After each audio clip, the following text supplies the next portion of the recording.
Hi,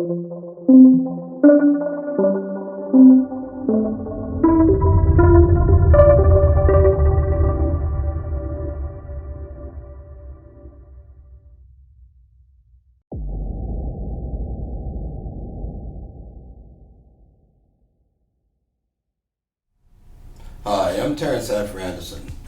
This is a thing of beauty. If you don't know why, let me explain it to you. This is the backdrop for the premiere of the film The Black Walnut, dealing with African American men and prostate cancer. And the reason that this is a thing of beauty is because of the number of people that touched this project, that were involved in this project. And I want to give a special acknowledgement to everyone. I want to give a special thanks to everyone that were in fact involved. And I'd like to begin with the cast and crew. There were some 100 people that were involved in this production that came to the different locations that we worked on. And that's a lot of folks. And when you see the film, you see all of their names listed in the credits. But I wanted to take a moment to thank just not my cast and crew, but the community partners that brought their own special touch to this project. And there were as many of those and agencies as there are people that were involved in the film, the cast and the crew. I wanted to start with Greg Board of GB Studios. Greg served as the director of photography and editor. And our creative kinship was something wonderful to experience. It was the first time that I would work with Greg, and I could see that the brothers shared my vision. Also would like to thank, as I acknowledge the cast and crew, special acknowledgement to a gentleman that was not able to make it to appear in the film. His name is Edward Miles. He's a prostate cancer survivor warrior who lives in Chicago. We've never met, but we've spoken several times, and I love that brother. He has a good heart and a good spirit. Again, Greg Board was one of the producers, as well as Dr. Roberta Pope Matthews, Lamont Williams, and my dear friend, good brother, Michael Amell. I also want to thank the Robert Wood Johnson Foundation Culture Health Leaders Program. The Black Walnut is the centerpiece of my culminating strategic initiative as a participant in the Culture Health Leaders Program, and it's a wonderful opportunity for anyone who is genuinely interested in health equity, diversity, and inclusion. They are accepting applications now, and I would really encourage you to apply if you have that interest. This is a very, very vitally important program to the American healthcare system. I would also like to thank Dr. Angela Mercer with the Cooper Mercer Institute. Dr. Mercer and I went to high school together, and we've stayed in touch. She's the president of the Cooper Mercer Institute, as well as the president of the Greater Norfolk Medical Society of Southampton Roads. The Greater Norfolk Medical Society served as my sponsoring organization for my last and final year of the 3-year fellowship with the Culture of Health Leaders Program. I also want to thank the Norfolk Community Health Center, Ms. Brenda Andrews, executive publisher of the New Journal and Guide. The New Journal and Guide is the third oldest African American newspaper in the country. So as you can see, there have been some significant partners and players that played a role in producing this film. And as I say that, it makes for a perfect segue to Norfolk Mayor Kenneth Alexander. Mayor Alexander has been a constant supporter of my work, and he led his expertise in terms of people on his team to help us bring this project to fruition. And that includes Adisa Muse, Deputy City Clerk for the City of Norfolk. Norfolk City Councilwoman Andrea Paget McClellan. Councilwoman McClellan provided us access to a vitally important location that we shot a scene in, and I'm going to come back to that in just a second. Norfolk Judge Gerald Jones, who provided access to the Norfolk Courthouse. We got unprecedented access to the courthouse to shoot a scene. Norfolk Sheriff Joe Barron, as well as in the Sheriff's Department, Colonel Michael O'Toole, Captain Stuart Terry, and Deputies Anthony Burchett and Latrell Lewis. Norfolk Commonwealth Attorney Greg Underwood, who was involved early on. The Kaufman and Knowles law firm. I made a reference to Councilwoman President McClellan earlier and the access that she provided.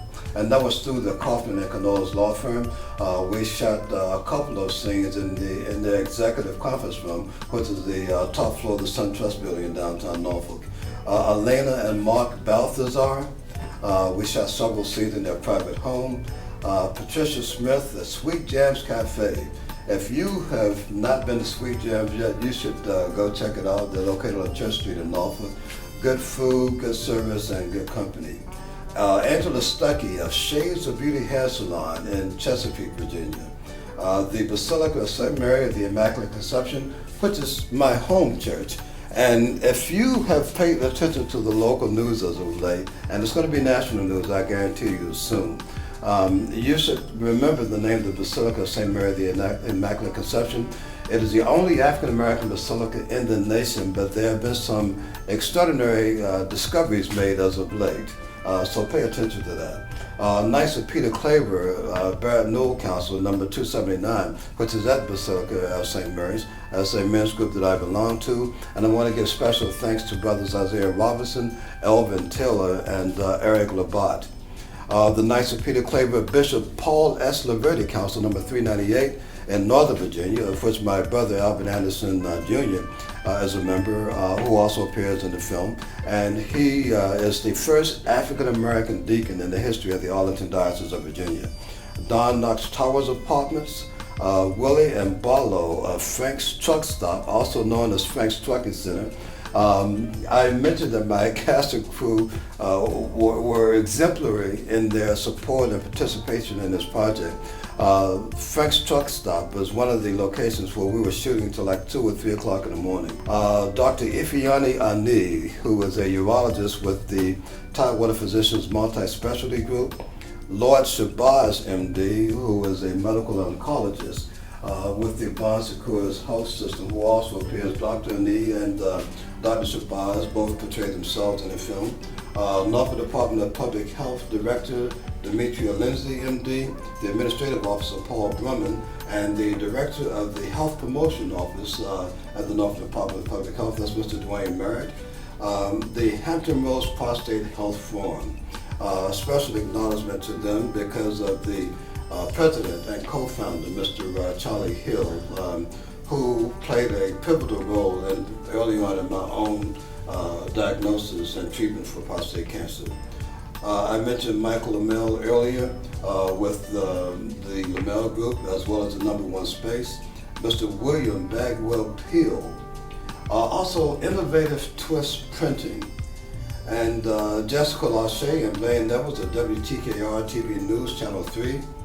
Amy Poulter and Dan Duke with Virginia Pilot newspaper. And my good friends, Dr. Roberta Pope Matthews and Bill McGee, hosts of Listen Up for a Minute. Henderson Vaughn, Captain 85 of WODU-FM. Carlos Howard and Clarence Khalil Neely on the Empower of the Crusade for Christ program at WPCE AM 1400. Janice Williams with the Riverside Cemetery. The opening scene in the film was shot in the Riverside Cemetery. Infinity at Centerville Crossing Apartments in Virginia Beach. And a special thanks to Jesse Torres and Christopher Blockade Newby, who created my new motion graphic TerraVision logo. I wanted to take a moment to thank all of these people because their support was critical to the success of the Black Walnut. And it was a long list, that's why I have an iPad here that I'm using to thank everyone. And I also want to take a moment to thank you for watching this video. It's very important to me. This project, the Black Walnut, is a very personal project for me, and as evidenced by the reaction that we're getting from the film already, we are touching lives. So again, thank you so very much for listening, and continue to support the Black Walnut and increase awareness of the African American prostate cancer disparity, which has been called by the United States Senate. In 2012, the Senate adopted a resolution calling the African American prostate cancer disparity an epidemic in the African American community. Thank you so very much.